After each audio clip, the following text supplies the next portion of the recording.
안녕하세요. 여의주입니다. 상제님과 대모님의 채백을 모신 증산법중교회 영대 양쪽 기둥에 보면 태을보와 용봉이 마주보고 있는데 왜일까요?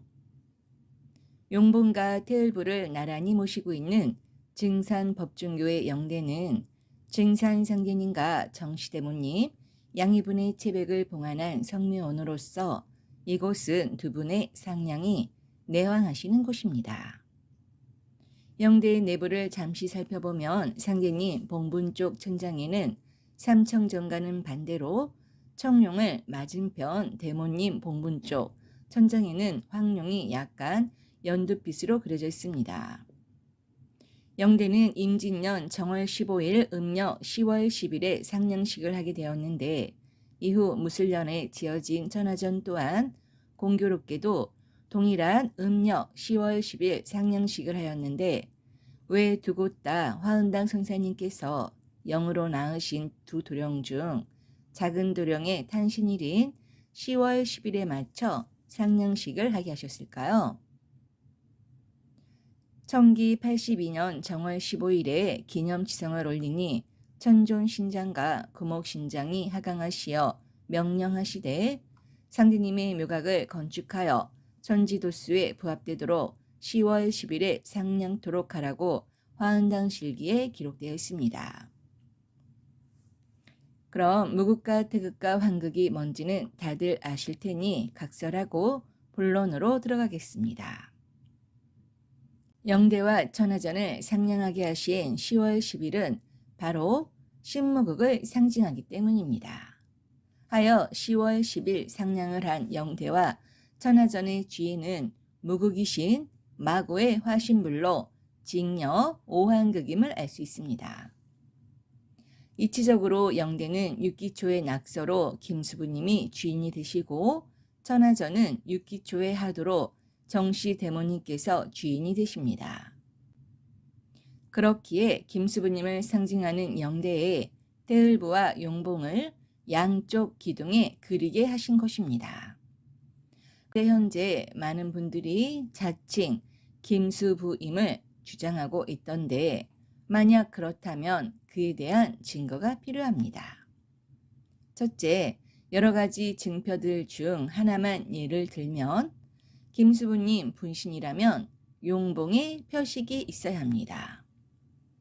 용은 허리 쪽에서 늘 맴돌며 대기를 하고 있어야 하고 봉황은 이마 제3의 눈 인당에서 늘 대기를 하며 들어왔다 나왔다를 하고 있어야 합니다. 그것이 바로 상제님께서 아침해가 솟아오를 때 용봉 두 글자를 상하로 대응시켜 쓰신 이유이기 때문입니다. 그리고 동궁약방 남쪽 기둥에 태을부를 걸어두신 이유는 태을부는 곧 봉황으로 남주자, 제비를 의미하며 의통을 주관하실 김수부님이 황극 흡입수로 징여 오한극이 되시기 때문입니다. 그 증거는 상제님께서 6월 24일 선하시기 전 23일 보셨던 흡입소 공사에서 잘 알 수 있습니다. 종도들로 하여금 약장을 방 가운데 옮겨놓게 하신 후 형렬에 따르게 명하사 약장을 안고 약장 주위를 3번 돌게 하신 후에 약장 옆에 세우신 후 여러 종도들에게 일러 가라사대 내가 조치와는 아주 이연하였음을 선언하노라. 후일에 너희들이 증인이 될지어다 하시고 경석을 명하사 양지에 대시태조 출세제왕 장상방백 수령창생 정고 흡입소라는 글을 쓰라 하였더니 경석이 받아 쓸새 흡입소를 흡입소라고 글을 쓰니 가라사대 잘못 썼느니라 하시며 불사르게 하시고 다시 쓰라 하여 약장에 붙이게 하신 후 가라사대 이것이 예식이니 너희들이 증인이라 하시며 형렬의 딸을 안으로 들여보내신 다음 경석으로 하여금 그거를 거두어 불사를 하시니라고 천지개벽경에 기록되어 있습니다. 김수부님께서 약장을 안고 약장주위를 3번 돌게 하신 후 약장 옆에 세우신 후 마지막 공사를 보신 것은 김수부님께서 법종교 영대 문 옆 기둥에 새겨진 태을부와 용봉의 주인으로서 때가 되면 의통을 주관하실 분임을 알 수 있습니다.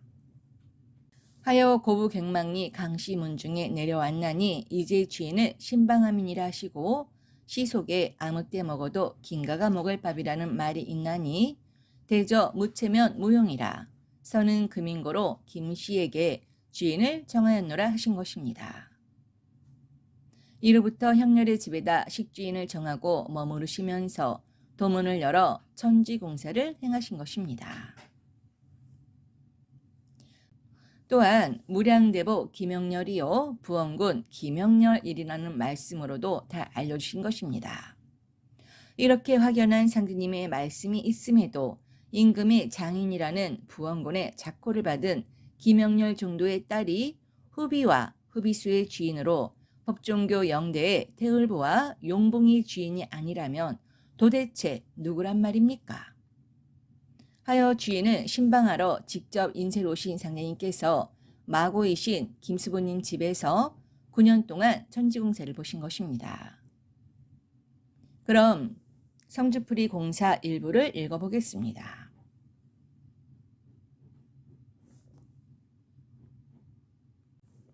하루는 형렬에게 새머리 한 개를 사오고 떡을 찌라 하시고 제비창 꼴리를 해야 한다 하시더니 감나무 밑에 음식을 차리게 하시고 감나무를 잡고 만수를 부르시며 성주풀이를 하시니 이러하니라.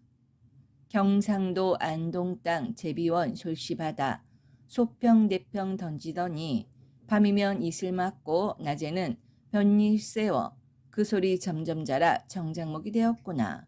황장목이 되었구나. 낙낙장송이 쩍 벌어졌구나. 태평전 대들보가 되어 어라 만수 어라 대신이야. 대화련으로 이 땅으로 설설이 내립소사. 시도 여기서 일어나고 종도 여기서 마치리라고 도전에 기록되어 있습니다. 성주풀이는 우주의 비밀을 이야기하고 있으며 마지막 때 하늘에서 강림하는 신을 표현한 노래입니다. 즉 간센보살님이 개벽의 시간대에 김수부님 분신이 되는 분 몸으로 설설이 내려와 신인 합일이 된다는 내용입니다. 성주풀이 공사의 주무대인 안동 제비원의 안은 편안할 안으로 여자가 머리 위에 갓을 쓸 모습입니다. 지금 화면에 보이는 것처럼 갓을 쓰고 있는 미륵불이 성주로 창조주이신 무국신 마구입니다. 즉 김수부님이 마구의 하신불로 용을 탄 간센보살이신 용도보살이시며 봉황을 탄 제비로 하늘의 임금이신 태을천상원군 직녀 오한극 황국 후비 즉 용봉이셨던 것입니다. 하여 용의 기운과 봉의 기운이 모두 응감하고 있는 증산법종교 영대를 신무국인 10월 10일에 맞춰 상냥식을 하게 하신 것이며 상대님께서 직접 영대의 기둥에 태을부와 용봉을 그리게 명하셨던 것입니다. 이렇게라도 용봉의 진실이 밝혀지고 있다는 것은 개벽의 때가 바야흐로 무르익어가고 있다는 증표가 아닐까 생각합니다.